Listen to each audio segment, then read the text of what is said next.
Hello. Hey, it's Ryan. Hey. All right. Did you go off to work soon, or what's your situation? I have to go to work here in like 20 minutes, so I think we're good. I'll go late.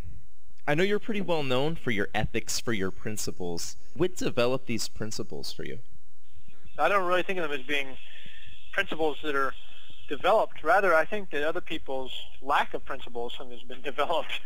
That has more. Like in other words, I think that we all. I mean, do you? I mean, I don't. I can imagine that probably children. Children aren't babies aren't biased. They love everything. Hmm. And they're not. Babies don't have hate, or they're not prejudiced, and they also don't. They also don't, smoke crack.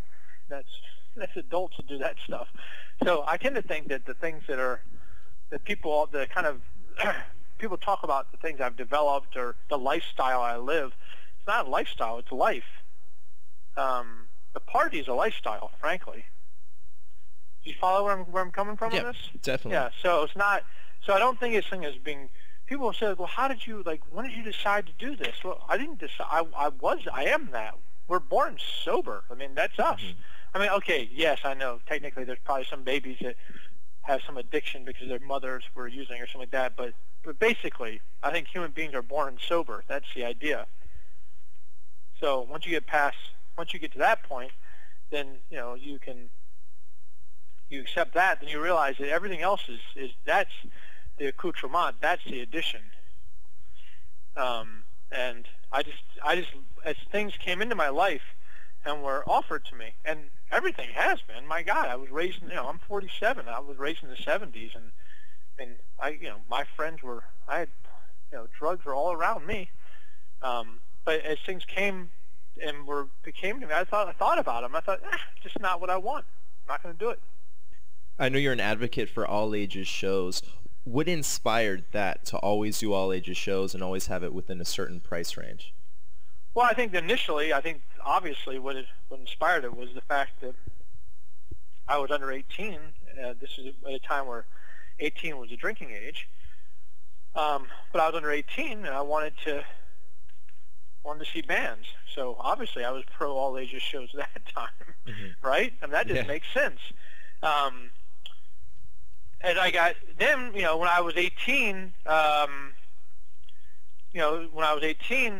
my brother wasn't 18, my friends weren't 18, and I wanted them to see the band. If Minor Threat played a show, I didn't want them to be locked outside because they couldn't get in. So of course I was pro all ages shows. And then at some point, as I got older, I thought, well, people who aren't, if you don't support it, like later on, it's only because it's like, okay, well, it's okay for you now because you're old enough. I still don't go see shows that are on all ages. Like if there's a punk band, and even friends of mine. Recently, I have a really good friend who played in town, but he played a 21 and up club. I said, I just can't go to your show. I'm not going to do it. I said, I just don't believe in. I think that music is for all people. I don't think that. I know it. It's for all people. And the sole reason that shows are not all ages, really, maybe not the sole reason, but the basic reason has to do with the alcohol industry.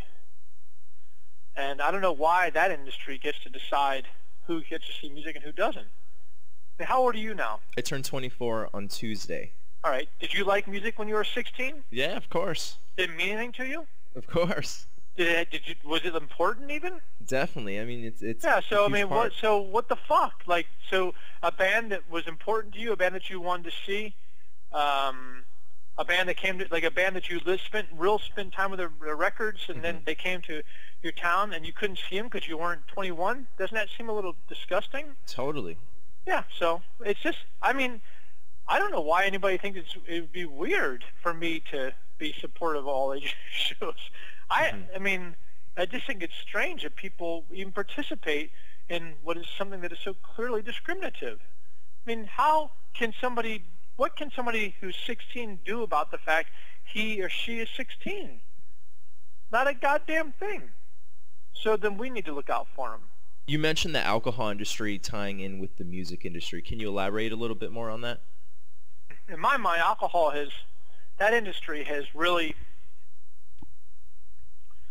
brought our culture into line, into thinking that alcohol somehow is a deeply connected, important, mandatory aspect of music and culture and create, I don't agree with that. I think that is the result of an effective advertising campaigns. But, alcohol, basically, music, which I think of as an art form, it's a sacred art form, actually. I think of music as a form of communication that predates language. So the idea that music would be consigned to a role that is essentially a shill for the alcohol industry. And what I mean by that is, when by and large, if you want to see a band, where would you see them? At a rock club. Right. And what is the basic economy of that rock club? Alcohol, I guess. Right. It's a bar. It's just a bar. It's what it is. Yeah. I mean, basically, the audience is the bar's a band's audience is the bar's clientele. Mm-hmm. So if you think if there was no bar there, they're not going to have, the shows aren't going to happen, because the economy of that bar has become suffused with the economy of the bands, of the rock and roll. So basically, somehow they have managed to make the alcohol industry a necessary aspect of music. But imagine think about it like in other art forms. I mean, would you agree with me? By the way, would you agree with me that the alcohol, essentially is an economy based on self-destruction? For sure. All right, so imagine if you were a poet and you want to do a poetry reading, but the only place in which you could do the poetry reading is in a crack house. Or let's say you're a playwright, and all the theater all the plays you've done, the only way you can do it, but it's like basically on a place where they have dog fights. It's like that, because that's where the money's coming in. Yeah. I mean, that's what it's kind of come down to. I'm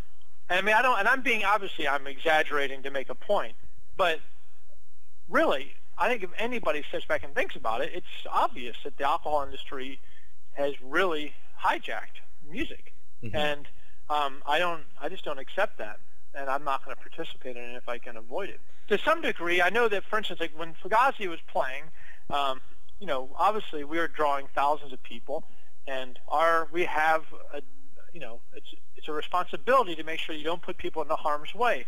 So in that light, we obviously we're not going to just go to some rent an empty warehouse and we don't even know if we just bring 2,000 people into a room and we don't know what the safety situation are. Obviously we have to be aware of that, and because of the nature of the way the music had worked out, by and large, the venues in which made the most sense for us were going to be rock clubs, and they're going to have bars, the larger clubs and venues. But we would go, if that was the case, and we would go in and demand that it would have to be all ages, that we would make the ticket prices reasonable, that we would bring our sort of agenda into their situation.